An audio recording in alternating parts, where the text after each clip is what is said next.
നമസ്കാരം എല്ലാവർക്കും not four P സിയുടെ പുതിയൊരു വീഡിയോയിലേക്ക് സ്വാഗതം. നമ്മളുടെ ഡെയിലി PYQ ചലഞ്ചിന്റെ ഇന്ന് 17ാമത്തെ ദിവസമാണ്. അപ്പൊ നമ്മൾ 30 ദിവസങ്ങളിലാണ് നമ്മുടെ ചലഞ്ച്. എക്സാമിന് വെറും എത്ര ദിവസമുണ്ട്? ഇന്ന് 4-ാം തീയതിയാണ്. വെറും 14 ദിവസമാണ് എക്സാമിനുള്ളത്. അത് നിങ്ങൾ ഓർത്തുകൊണ്ട് തന്നെ വേണം പഠിക്കാനായിട്ടിട്ട്. ഏത് സ്റ്റേജിലാണ് നമുക്ക് എക്സാം എന്നുള്ളത് ഹോൾ ടിക്കറ്റ് വന്നാൽ മാത്രമേ അറിയാൻ പറ്റത്തുള്ളൂ. അതുകൊണ്ട് തന്നെ സീരിയസ് ആയിട്ട് എടുക്കുക, നന്നായിട്ട് പഠിക്കുക. നമ്മുടെ ലക്ഷ്യം എന്താണ്? എപ്പോഴും പറയുന്ന പോലെ പ്രിലിംസ് പാസ്സാവണം, മെയിൻസ് എഴുതണം, ഇതാണ് നമ്മുടെ ലക്ഷ്യം അല്ലേ. ഇന്ന് നമ്മൾ എടുത്തിരിക്കുന്നത് 2024 ക്വസ്റ്റ്യൻ പേപ്പർ ആണ്. Question paper code 104/2024. ആദ്യത്തെ 40 ചോദ്യങ്ങൾ നമുക്ക് ഒന്ന് നോക്കാം അല്ലേ. അപ്പൊ ഇതിലെ ആദ്യത്തെ 40 ചോദ്യങ്ങളാണ് ആദ്യം നോക്കാൻ പോകുന്നത്. ഒന്നാമത്തെ ചോദ്യം, ഇന്ത്യൻ ഭരണഘടന സംബന്ധിച്ച് താഴെ പറയുന്നവയിൽ ശരിയായ പ്രസ്താവന ഏത്? ഇന്ത്യൻ ഭരണഘടന സംബന്ധിച്ച് താഴെ പറയുന്നവയിലെ ശരിയായ പ്രസ്താവനയാണ് ചോദിച്ചത്. അപ്പോൾ 4 സ്റ്റേറ്റ്മെൻറ്റുകൾ കൊടുത്തിട്ടുണ്ട്. നിർദ്ദേശക തത്വങ്ങൾ ഭരണഘടനയുടെ 4-ാം അധ്യായത്തിലാണ്. മൗലികാവകാശങ്ങൾ 6 എണ്ണമുണ്ട്. ഭരണഘടനയുടെ ആമുഖം എഴുതിയത് ഡോക്ടർ രാജേന്ദ്ര പ്രസാദാണ്. ലിഖിത ഭരണഘടനയാണ് ഇന്ത്യയുടേത്. അപ്പോൾ ഇതിലെ ആദ്യത്തെ സ്റ്റേറ്റ്മെൻറ്റ് നിർദ്ദേശക തത്വങ്ങൾ ഭരണഘടനയുടെ 4-ാം അധ്യായത്തിലാണെന്ന് പറഞ്ഞു കഴിഞ്ഞാൽ ശരിയാണല്ലേ. 4 തത്വങ്ങൾ ഭരണഘടനയുടെ 4-ാം അധ്യായത്തിലാണ്. ചോദ്യം ചോദിക്കട്ടെ, നിർദ്ദേശക തത്വങ്ങൾ ഏത് രാജ്യത്ത് നിന്നാണ് കടമെടുത്തത്? നിർദ്ദേശക തത്വങ്ങൾ എന്ന് പറയുന്ന ആശയം ഏത് രാജ്യത്തു നിന്നാണ് കടമെടുത്തത്? അയർലൻഡിൽ നിന്നാണ്. അടുത്തത്, അതിൻ്റെ ആർട്ടിക്കിൾസ് എത്ര മുതൽ എത്ര വരെയാണ് അറിയോ? 36 മുതൽ 51 വരെയാണ് നിർദ്ദേശക തത്വങ്ങളുടെ ആർട്ടിക്കിൾസ് വരുന്നത്. ഇനി മൗലിക അവകാശങ്ങൾ 6 എണ്ണമുണ്ട്, അറിയാമല്ലേ. മൗലിക അവകാശങ്ങൾ 6 എണ്ണമുണ്ട്, അതും ശരിയാണ്. ഭരണഘടനയുടെ ആമുഖം എഴുതിയത് ഡോക്ടർ രാജേന്ദ്ര പ്രസാദ് ആണ് എന്ന് പറഞ്ഞാൽ ശരിയാണോ? അല്ല, തെറ്റാണ്. ഭരണഘടനയുടെ ആമുഖം എഴുതിയത് ആരാണ്? ജവഹർലാൽ നെഹ്റു ആണ് അല്ലേ. ജവഹർലാൽ നെഹ്റു അവതരിപ്പിച്ച ലക്ഷ്യപ്രമേയമാണ് ഭരണഘടനയുടെ ആമുഖമായിട്ട് എടുത്തത്. അടുത്തത് 4-മത്തത്, ലിഖിത ഭരണഘടനയാണ് ഇന്ത്യയുടെ എന്ന് പറഞ്ഞു കഴിഞ്ഞാൽ അതും ശരിയാണ്. അപ്പോൾ 1, 2, 4 ശരിയായിട്ടുള്ളത്. 1, 2, 4 ശരിയായത് ഓപ്ഷൻ ബി ആണ്. രണ്ടാമത്തെ ചോദ്യം, ഭരണഘടനയുടെ ഹൃദയവും ആത്മാവും എന്ന് ഡോക്ടർ BR അംബേദ്കർ വിശേഷിപ്പിച്ചത് താഴെ പറയുന്നവയിൽ ഏത് അവകാശത്തെയാണ്? ഭരണഘടനയുടെ ഹൃദയവും ആത്മാവും എന്ന് ഡോക്ടർ BR അംബേദ്കർ വിശേഷിപ്പിച്ചത് താഴെ പറയുന്നതിൽ ഏത് അവകാശത്തെയാണ്? ഓപ്ഷൻ സി ആണല്ലേ. ഭരണഘടനാപരമായി പരിഹാരം കാണാനുള്ള അവകാശത്തെയാണ് ഡോക്ടർ BR അംബേദ്കർ ഭരണഘടനയുടെ ഹൃദയവും ആത്മാവും എന്ന് വിശേഷിപ്പിച്ചത്. ഇതുമായിട്ട് ബന്ധപ്പെട്ട ആർട്ടിക്കിൾ ഏതാണ്? ആർട്ടിക്കിൾ 32. അടുത്തത്, ഇന്ത്യൻ ഭരണഘടന അംഗീകരിച്ചതെന്നാണ്. എന്നാണ് ഇന്ത്യൻ ഭരണഘടന അംഗീകരിച്ചത്? 1949 നവംബർ 26. 1949 നവംബർ 26 ഇന്ത്യൻ ഭരണഘടനാ നിർമ്മാണ സമിതി അംഗീകരിക്കുന്നത്. അപ്പോൾ ആ ഒരു ദിവസമാണ് നമ്മളുടെ രാജ്യത്ത് ഭരണഘടനാ ദിനമായിട്ട് ആചരിക്കുന്നത്. ആ ഒരു ദിവസമാണ് നമ്മളുടെ രാജ്യത്ത് ഭരണഘടനാ ദിവസമായിട്ട് ആചരിക്കുന്നത്. അടുത്തത്, നിർദ്ദേശക തത്വങ്ങൾ ഭരണഘടനയിൽ ഉൾപ്പെടുത്തിയത് ആരാണ്? 4-മത്തെ ചോദ്യമാണ്. നിർദ്ദേശക തത്വങ്ങൾ ഭരണഘടനയിൽ ഉൾപ്പെടുത്തിയത് ആരാണ്? ഓപ്ഷൻ ബി ആണ്. മഹാത്മാഗാന്ധിയാണ് നിർദ്ദേശക തത്വങ്ങൾ ഭരണഘടനയിൽ ഉൾപ്പെടുത്തിയത്. അതായത് അയർലൻഡിൽ നിന്നാണ് ഈ ഒരു ആശയം നമ്മൾ കടമെടുത്തിട്ടുണ്ടെങ്കിൽ ചോദിക്കാറുണ്ട്. അതായത് ഗാന്ധിജിയുടെ ആശയങ്ങൾ ഭരണഘടനയിൽ എവിടെ ഉൾപ്പെടുത്തിയിരിക്കുന്നു എന്ന് ചോദിച്ചു കഴിഞ്ഞാൽ അതിൻ്റെ ഉത്തരം വരുന്നത് നിർദ്ദേശക തത്വങ്ങളിലാണ്. അപ്പോൾ 5-മത്തേത്, ഇന്ത്യൻ ഭരണഘടന ആദ്യമായി ഭേദഗതി ചെയ്ത വർഷം. ഇന്ത്യൻ ഭരണഘടന ആദ്യമായിട്ട് ഭേദഗതി ചെയ്ത വർഷം ഏതാണ്? ഓപ്ഷൻ സി ആണ്. 1951. ഇന്ത്യൻ ഭരണഘടന ആദ്യമായി ഭേദഗതി ചെയ്ത വർഷമാണ് 1951. 6-മത്തെ ചോദ്യം, 1-ാം സ്വാതന്ത്ര്യ സമരവുമായി ബന്ധപ്പെട്ട് താഴെ പറയുന്നവയിൽ ശരിയല്ലാത്ത ഏത്? ഇന്ത്യയുടെ 1-ാം സ്വാതന്ത്ര്യ സമരവുമായി ബന്ധപ്പെട്ട് താഴെ പറയുന്നതിൽ ശരിയല്ലാത്ത ഏതെന്നാണ് ചോദിച്ചിട്ടുള്ളത്. 3 കാര്യങ്ങൾ കൊടുത്തിട്ടുണ്ട്. ആദ്യത്തെ രക്തസാക്ഷി ഝാൻസി റാണിയായിരുന്നു. ഡൽഹി കലാപം നയിച്ചത് ബഹദൂർ ഷാ രണ്ടാമനാണ്. ഹിന്ദു മുസ്ലിം ഐക്യമായിരുന്നു കലാപത്തിൻ്റെ യഥാർത്ഥ ശക്തി. അപ്പോൾ ഇതിൽ ശരിയല്ലാത്തതാണ് ചോദിച്ചത്. നമുക്ക് നോക്കാം. ആദ്യത്തെ രക്തസാക്ഷി ഝാൻസി റാണി എന്ന് പറഞ്ഞു കഴിഞ്ഞാൽ ശരിയാണോ? ആദ്യത്തെ രക്തസാക്ഷി ഝാൻസി റാണി അല്ല, മംഗൾ പാണ്ഡെയാണല്ലോ. അപ്പോൾ ഈ ഒരു സ്റ്റേറ്റ്മെൻറ്റ് തെറ്റാണ്. ആദ്യത്തെ രക്തസാക്ഷി മംഗൾ പാണ്ഡെയാണ്. ഇനി ഡൽഹിയിൽ കലാപം നയിച്ചത് ബഹദൂർ ഷാ രണ്ടാമനാണ്. ഡൽഹിയിൽ ആരാണ്? ബഹദൂർ ഷാ രണ്ടാമനാണ്. കറക്റ്റാണ്. ഹിന്ദു മുസ്ലിം ഐക്യമായിരുന്നു കലാപത്തിൻ്റെ യഥാർത്ഥ ശക്തി. അതും ശരിയാണ്. അപ്പോൾ ശരിയല്ലാത്തതാണ് ചോദിച്ചത്. ഓപ്ഷൻ ബി ആണ്. ഒന്ന് മാത്രമാണ് ശരിയല്ലാത്തത്. ഏഴാമത്തെ ചോദ്യം, സാറേ ജഹാംസെ അച്ച എന്ന ഗാനം രചിച്ചത് ആരാണ്? സാറേ ജഹാംസെ അച്ച എന്ന ഗാനം രചിച്ചത് ആരാണ്? ഓപ്ഷൻ ബി ആണ്. മുഹമ്മദ് ഇക്ബാൽ. മുഹമ്മദ് ഇക്ബാൽ ആണ് സാറേ ജഹാംസെ അച്ച എന്ന ഗാനം രചിച്ചത്. എട്ടാമത്തത്, ഗാന്ധിജിയുമായി ബന്ധപ്പെട്ട് താഴെ പറയുന്നതിൽ ശരിയല്ലാത്ത ഏതാണ്? ഗാന്ധിജിയുമായി ബന്ധപ്പെട്ട് താഴെ പറയുന്നതിൽ ശരിയല്ലാത്ത ഏതാണ്? ഗാന്ധിജി 2ാം വട്ടമേശ സമ്മേളനത്തിൽ പങ്കെടുത്തിട്ടുണ്ട്. ഗാന്ധിജി 5 തവണ കേരളത്തിൽ വന്നിട്ടുണ്ട്. മഹാത്മാ എന്ന് ഗാന്ധിജി ആദ്യമായി വിളിച്ചത് രവീന്ദ്രനാഥ ടാഗോറാണ്. ഗാന്ധിജി അവസാനം കേരളത്തിൽ വന്നത് പയ്യന്നൂർ സത്യാഗ്രഹവുമായിട്ട് ബന്ധപ്പെട്ടാണ്. അപ്പോൾ ഇതിൽ ഗാന്ധിജിയുമായി ബന്ധപ്പെട്ട് ശരിയല്ലാത്തതാണ് ചോദിച്ചിട്ടുള്ളത്. ആദ്യത്തേത്, ഗാന്ധിജി 2ാം വട്ടമേശ സമ്മേളനത്തിൽ പങ്കെടുത്തിട്ടുണ്ട് എന്ന് പറഞ്ഞു കഴിഞ്ഞാൽ ശരിയാണ്. 1931 നടന്ന 2ാം വട്ടമേശ സമ്മേളനത്തിൽ ഗാന്ധിജി പങ്കെടുത്തിട്ടുണ്ട്. 30, 31, 32 ഈ 3 വർഷങ്ങളാണ് 3 വട്ടമേശ സമ്മേളനങ്ങൾ നടന്നത്. ഇതിൽ 2ാം വട്ടമേശ സമ്മേളനത്തിലാണ് ഗാന്ധിജി പങ്കെടുത്തത്. അത് നമ്മൾ ഒരു ക്ലാസ്സിൽ പറഞ്ഞിട്ടുണ്ടായിരുന്നു. അടുത്തത്, ഗാന്ധിജി 5 തവണ കേരളത്തിൽ വന്നിട്ടുണ്ട്. ഗാന്ധിജി 5 തവണ കേരളത്തിൽ വന്നിട്ടുണ്ടെന്ന് പറഞ്ഞു കഴിഞ്ഞാൽ അതും ശരിയാണ്. എത്ര തവണയാണ് ഗാന്ധിജി വന്നത്? 5 തവണയാണ്. ഏതൊക്കെയാണ് വർഷം? 1920, 25, 27, 34, 37. 1920, 25, 27, 34, 37 ഈ 5 വർഷങ്ങളിലാണ് ഗാന്ധിജി കേരളത്തിൽ വന്നത്. മഹാത്മാ എന്ന് ഗാന്ധിജിയെ വിളിച്ചത് രവീന്ദ്രനാഥ ടാഗോറാണ്. അതും ശരിയാണ്. ദക്ഷിണാഫ്രിക്കയിൽ നിന്നും മടങ്ങിയെത്തിയതിന് ശേഷം രവീന്ദ്രനാഥ ടാഗോറാണ് അദ്ദേഹത്തെ മഹാത്മാ എന്ന് വിളിച്ചത്. മൂന്നാമത്തതും ശരിയാണ്. 4, ഗാന്ധിജി അവസാനം കേരളത്തിൽ വന്നത് പയ്യന്നൂർ സത്യാഗ്രഹവുമായി ബന്ധപ്പെട്ടാണ് എന്ന് പറഞ്ഞു കഴിഞ്ഞാൽ തെറ്റാണ്. ഗാന്ധിജിയുടെ അവസാന കേരള സന്ദർശനം എന്തുമായിട്ട് ബന്ധപ്പെട്ടായിരുന്നു? തിരുവിതാംകൂർ ക്ഷേത്രപ്രവേശന വിളംബരത്തിൻ്റെ ആഘോഷത്തിൽ പങ്കെടുക്കാനാണ് 1937 ഗാന്ധിജി അവസാനമായിട്ട് കേരളത്തിലെത്തിയത്. അപ്പോൾ ഉത്തരം വരുന്നത് ഓപ്ഷൻ സി ആണ്. 4 മാത്രമാണ് ശരിയല്ലാത്തത്. 9ാമത്തെ ചോദ്യം, ബ്രഹ്മസമാജം സ്ഥാപിച്ചത് ആരാണ്? ആരാണ് ബ്രഹ്മസമാജം സ്ഥാപിച്ചത്? ഓപ്ഷൻ ബി ആണ് അല്ലേ, രാജാറാം മോഹൻ റായ്. രാജാറാം മോഹൻ റായ് ആണ് ബ്രഹ്മസമാജം സ്ഥാപിച്ചത്. രാജാറാം മോഹൻ റായുമായിട്ട് ബന്ധപ്പെട്ട് വേറെ ഏതൊക്കെ പോയിന്റുകളാണ് PSC ചോദിച്ചിട്ടുള്ളത്? ഇന്ത്യൻ നവോത്ഥാനത്തിൻ്റെ പിതാവ് എന്നറിയപ്പെടുന്നത് രാജാറാം മോഹൻ റായ് ആണ്. ബ്രഹ്മസമാജം സ്ഥാപിച്ചു. സതി എന്ന ദുരാചാരം നിർത്തുന്നതിൽ പ്രധാന പങ്ക് വഹിച്ചത് രാജാറാം മോഹൻ റായ് ആണ്. 10ാമത്തെ ചോദ്യം, ഇന്ത്യൻ ദേശീയ പതാകയുമായി ബന്ധപ്പെട്ട് ശരിയായ പ്രസ്താവന ഏത്? ഇന്ത്യൻ ദേശീയ പതാകയുമായിട്ട് ബന്ധപ്പെട്ട് ശരിയായ പ്രസ്താവനയാണ് ചോദിച്ചത്. സാരാനാഥിലെ അശോക സ്തംഭത്തിൽ നിന്ന് എടുത്തതാണ് ദേശീയ മുദ്ര. അടുത്തത്, അശോക ചക്രത്തിൽ 21 അരക്കാലുകളുണ്ട്. 1947 ഇന്നത്തെ ത്രിവർണ്ണ പതാക സ്വീകരിച്ചത്. അപ്പോൾ ദേശീയ പതാകയുമായിട്ട് ബന്ധപ്പെട്ട് ഏതൊക്കെയാണ് ശരിയായിട്ടുള്ളത്? 1ാമത്തെ സ്റ്റേറ്റ്മെൻറ്റ് ശരിയാണോ? സാരാനാഥിലെ അശോക സ്തംഭത്തിൽ നിന്നാണോ ദേശീയ മുദ്ര എടുത്തിട്ടുള്ളത്? അത് ശരിയാണല്ലേ. ദേശീയ മുദ്ര എടുത്തിട്ടുള്ളത് സാരാനാഥിലെ അശോക സ്തംഭത്തിൽ നിന്നാണ്. അശോക ചക്രത്തിൽ 21 ആരക്കാലുകൾ ഉണ്ട് എന്ന് പറഞ്ഞു കഴിഞ്ഞാൽ കറക്റ്റ് ആണോ? അത് അല്ല, തെറ്റാണല്ലേ. എത്ര ആരക്കാലുകളാണോ ഉള്ളത്? 24 ആരക്കാലുകളാണുള്ളത്.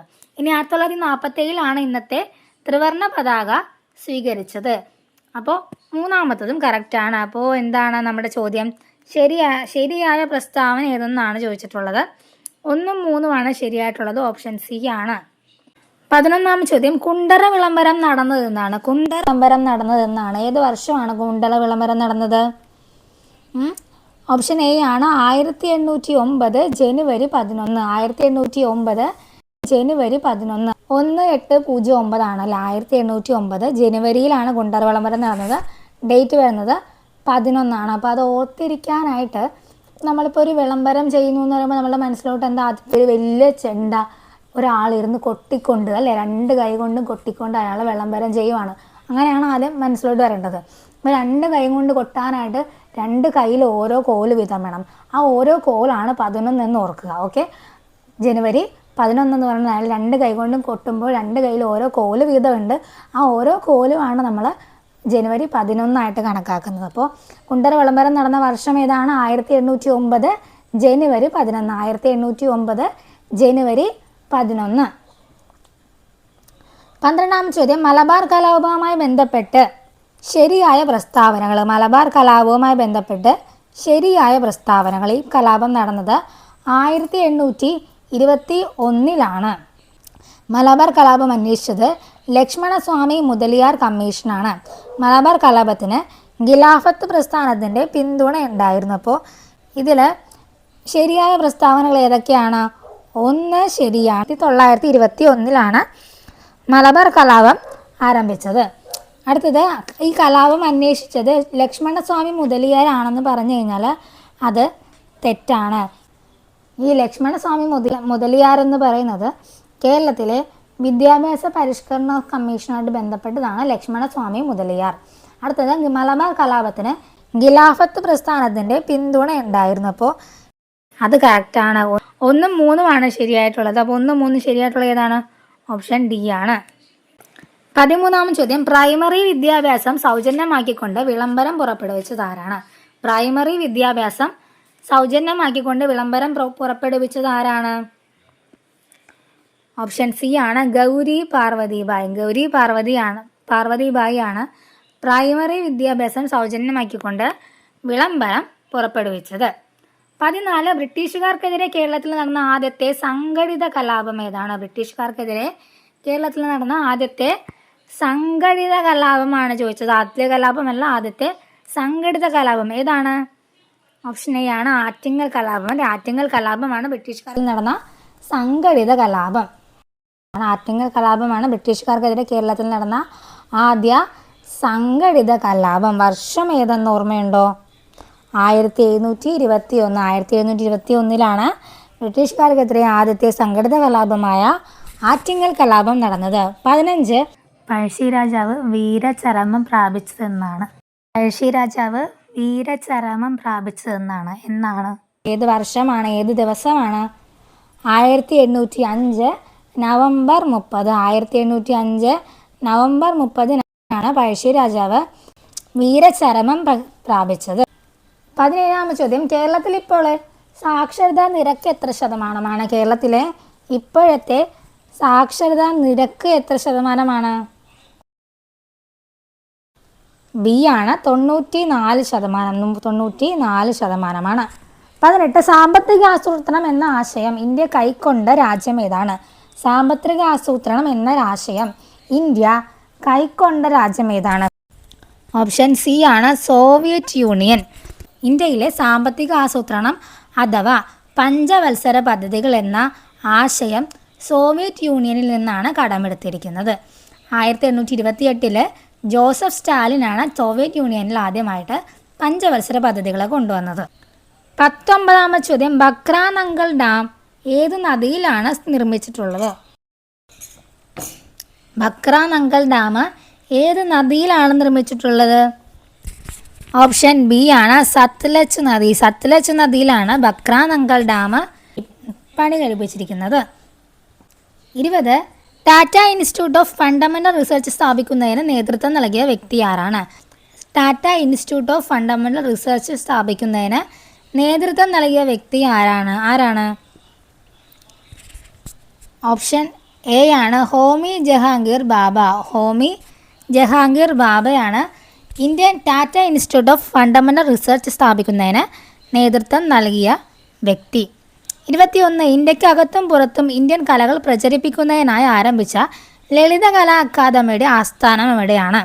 ലളിതകലാ അക്കാദമിയുടെ ആസ്ഥാനം എവിടെയെന്നാണ് ചോദിച്ചത്. എവിടെയാണ്? ഓപ്ഷൻ സി ആണ്, ന്യൂഡൽഹിയിലാണ് ലളിതകലാ അക്കാദമിയുടെ ആസ്ഥാനം.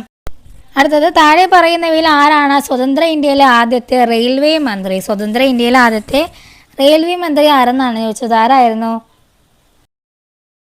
ഓപ്ഷൻ ഡി ആണ്, ജോൺ മത്തായി. ജോൺ മത്തായി ആണ് സ്വതന്ത്ര ഇന്ത്യയിലെ ആദ്യത്തെ റെയിൽവേ മന്ത്രി.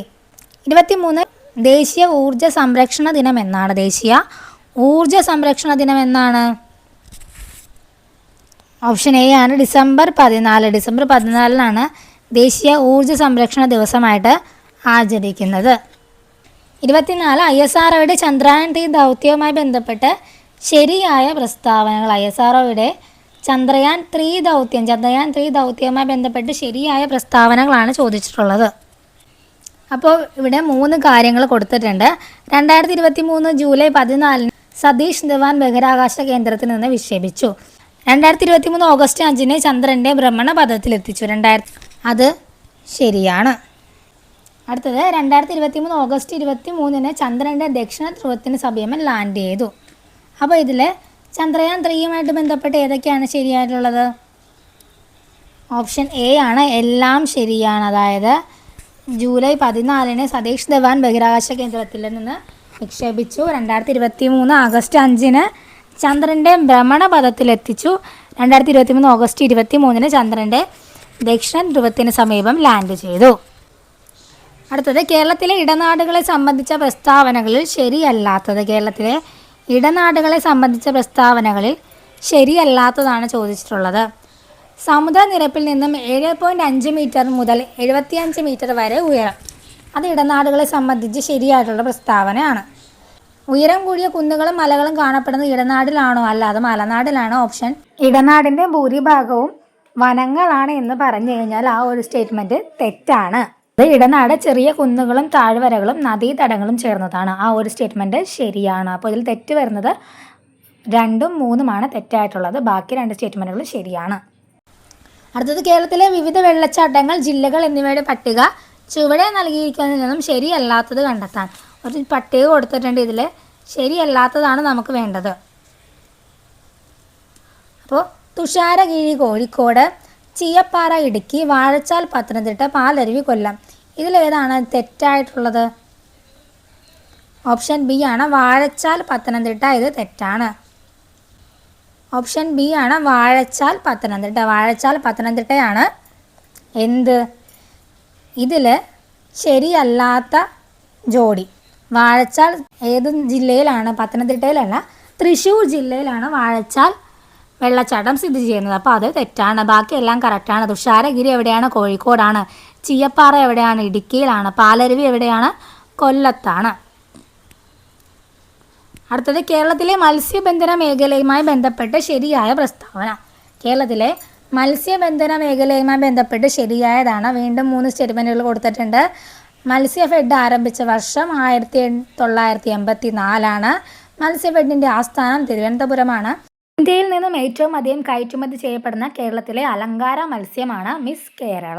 അപ്പോൾ ഇതിൽ നമ്മളോട് എന്താ ചോദിച്ചേക്കണേ? ശരിയായ പ്രസ്താവനയാണ് നമുക്ക് വേണ്ടത്.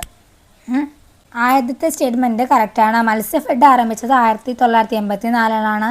മത്സ്യഫെഡിൻ്റെ ആസ്ഥാനം ട്രിവാൻഡ്രമാണ്. ഇന്ത്യയിൽ നിന്നും ഏറ്റവും അധികം കയറ്റ് ചെയ്യപ്പെടുന്ന കേരളത്തിലെ അലങ്കാര മത്സ്യമാണ് മിസ് കേരള. അങ്ങനെ ഇതിൻ്റെ ഉത്തരം ഓപ്ഷൻ ഡി, എല്ലാം ശരിയാണ്. 28 കേരളത്തിലെ വന്യജീവി സങ്കേതങ്ങളെ സംബന്ധിച്ച് ശരിയായ പ്രസ്താവന. വന്യജീവി സങ്കേതങ്ങളെ സംബന്ധിച്ച് ശരിയായ പ്രസ്താവനയാണ് പറഞ്ഞിട്ടുള്ളത്. കേരളത്തിൽ പൂമ്പാറ്റകളുടെ ദേശാടനം ആദ്യമായി നിരീക്ഷിക്കപ്പെട്ട വന്യജീവി സങ്കേതമാണ് ആറളം.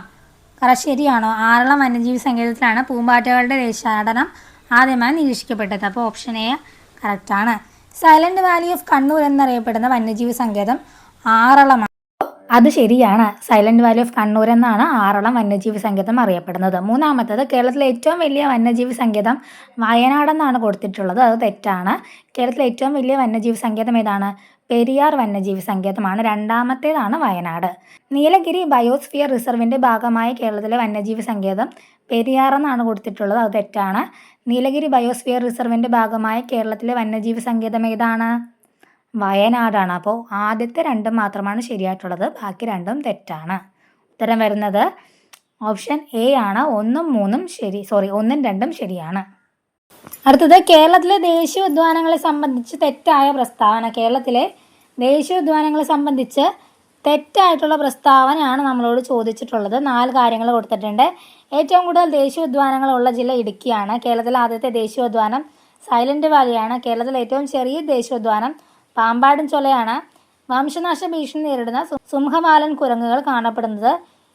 സ്റ്റേറ്റ്മെൻറ്റുകൾ നോക്കിയാലോ? കേരളത്തിലെ ഏറ്റവും കൂടുതൽ ദേശീയോദ്യാനങ്ങളുള്ള ജില്ല ഇടുക്കിയാണെന്ന് പറഞ്ഞു കഴിഞ്ഞാൽ അത് ശരിയാണ്. അടുത്തത് കേരളത്തിലെ ആദ്യത്തെ ദേശീയോദ്യാനം സൈലന്റ് വാലി എന്ന് പറഞ്ഞു കഴിഞ്ഞാൽ അത് തെറ്റാണ്. കേരളത്തിലെ ആദ്യത്തെ ദേശീയോദ്യാനം ഏതാണ്? കേരളത്തിലെ ആദ്യത്തെ ദേശീയോദ്യാനമാണ് ഇരവിക്കുളം. സ്റ്റേറ്റ്മെന്റ് കേരളത്തിലെ ഏറ്റവും ചെറിയ ദേശീയോദ്യാനം പാമ്പാടും ചോല എന്നാണ് പറഞ്ഞിട്ടുള്ളത്. അത് ശരിയാണ്. കേരളത്തിലെ ഏറ്റവും ചെറിയ ദേശീയോദ്യാനമാണ് പാമ്പാടും ചോല. വംശനാശ ഭീഷണി നേരിടുന്ന സിംഹവാലൻ കുരങ്ങുകൾ കാണപ്പെടുന്ന ദേശീയോദ്യാനം അത് തെറ്റാണ്. സിംഹവാലൻ കുരങ്ങുകൾ എവിടെയാണ് സംരക്ഷിക്കപ്പെടുന്നത്? സൈലന്റ് വാലിയിലാണ്. ഇരവിക്കുളത്ത് എന്താണ് സംരക്ഷിക്കപ്പെടുന്നത്? വരയാടുകളുടെ സംരക്ഷണ കേന്ദ്രമാണ് ഇരവിക്കുളം. അപ്പോൾ ഉത്തരം വരുന്നത് ഓപ്ഷൻ ഏതൊക്കെയാണ്? നമ്മളോട് ചോദിച്ചിട്ടുള്ള തെറ്റായ പ്രസ്താവനയാണ്. 2ഉം 4ഉമാണ് തെറ്റ് വരുന്നത്. ഉത്തരം ഓപ്ഷൻ സി ആണ്. 2ഉം 4ഉം തെറ്റാണ്. 30 കേരളത്തിൽ കിഴക്കോട്ട് ഒഴുകുന്ന നദികളുടെ ശരിയായ ജോഡി കണ്ടെത്താനാണ് പറഞ്ഞിട്ടുള്ളത്. നദികൾ തന്നിട്ടുണ്ട്. ഇതിൽ ശരിയായ ജോഡി ഏതൊക്കെ? അപ്പോൾ നമുക്ക് ആദ്യം ഏതൊക്കെ നദിയാണ് കിഴക്കോട്ട് ഒഴുകുകയെന്ന് നോക്കാം. കബനി, ഭവാനി, പമ്പാറാണല്ലോ. ഇത് 3ഉമാണ്. കബനി, ഭവാനി, പാമ്പാർ ഇത് 3ഉമാണ് കിഴക്കോട്ട് ഒഴുകുന്നത്. ഇനി അപ്പോൾ ഇതിൻ്റെ ഉത്തരം വരുന്നത് കബനി കിഴക്കോട്ട് ഒഴുകുന്ന നദിയാണ്. പാമ്പാറും കിഴക്കോട്ട് ഒഴുകുന്ന നദിയാണ്. ഏതാണ്? 1ഉം 2ഉമാണ് ശരിയായിട്ടുള്ളത്. 1ഉം 2ഉം ശരിയായിട്ടുള്ളത് ഏതാണ്? 1ഉം 2ഉം ശരിയായിട്ടുള്ളത് ഓപ്ഷൻ എ ആണ്. 1ഉം 2ഉം ശരിയാണ്. 31 വികേന്ദ്രീകൃതാസൂത്രണ സംവിധാനത്തിൽ ബ്ലോക്ക് പഞ്ചായത്തുകളുടെ ധർമ്മം ചുവടെ പറയുന്നതിൽ ഏതാണ്? വികേന്ദ്രീകൃത ആസൂത്രണത്തിൽ ബ്ലോക്ക് പഞ്ചായത്തിന്റെ ധർമ്മം ഏതാണ്? 4 കാര്യങ്ങൾ കൊടുത്തിട്ടുണ്ട്. ഇതിൽ ഏതാണ് ബ്ലോക്ക് പഞ്ചായത്തിന്റെ ധർമ്മം ഏതാണ്? ഓപ്ഷൻ ഡി ആണ്. പദ്ധതികൾ വിലയിരുത്തി മുൻഗണനാക്രമത്തിൽ ജില്ലാതലത്തിൽ സമർപ്പിക്കുക. പദ്ധതികൾ വിലയിരുത്തി മുൻഗണനാക്രമത്തിൽ ജില്ലാതലത്തിൽ സമർപ്പിക്കുക എന്നതാണ് ബ്ലോക്ക് പഞ്ചായത്തുകളുടെ ധർമ്മം. അടുത്തത് 32 കേരള ജോഗ്രഫി ചോദ്യങ്ങളാണ്. കേരളത്തിലെ ഏറ്റവും വലിയ ശുദ്ധജല തടാകം ഏതാണ്? കേരളത്തിലെ ഏറ്റവും വലിയ ശുദ്ധജല തടാകം ഏതാണ്? ഓപ്ഷൻ എ ആണ്. ശാസ്താംകോട്ടയാണ് അല്ലെ. ശാസ്താംകോട്ടയാണ് കേരളത്തിലെ ഏറ്റവും വലിയ ശുദ്ധജല തടാകം. ഏത് ജില്ലയിലാണ്? കൊല്ലം ജില്ലയിലാണ് സ്ഥിതി ചെയ്യുന്നത്. ഇനി വേമ്പനാട്ട് കായലിൻ്റെ പ്രത്യേകത എന്താണ്? കേരളത്തിലെ ഏറ്റവും വലിയ കായലാണ്. വെള്ളായണി ആണെങ്കിൽ തിരുവനന്തപുരം ജില്ലയിലെ ഏക ശുദ്ധജല തടാകമാണ് വെള്ളായണി കായൽ. അഷ്ടമുടി കായൽ കൊല്ലം ജില്ലയിലാണ് സ്ഥിതി ചെയ്യുന്നത്. എന്താണ്? 8 ശാഖയുള്ളതിലാണ്. 8 ശാഖകളായിട്ട് കിടക്കുന്ന കായൽ ഏതാണ്? അഷ്ടമുടി കായലുകളാണ്. അടുത്തത് താഴെ പറയുന്നവയിൽ കടൽത്തീരം ഇല്ലാത്ത ജില്ല. കടൽത്തീരമില്ലാത്ത ജില്ല ഏതാണ്? താഴെ പറയുന്നതിൽ 4 ജില്ലകളുണ്ട്. ഇതിൽ ഏത് ജില്ലയ്ക്കാണ് കടൽത്തീരം ഇല്ലാത്തത്?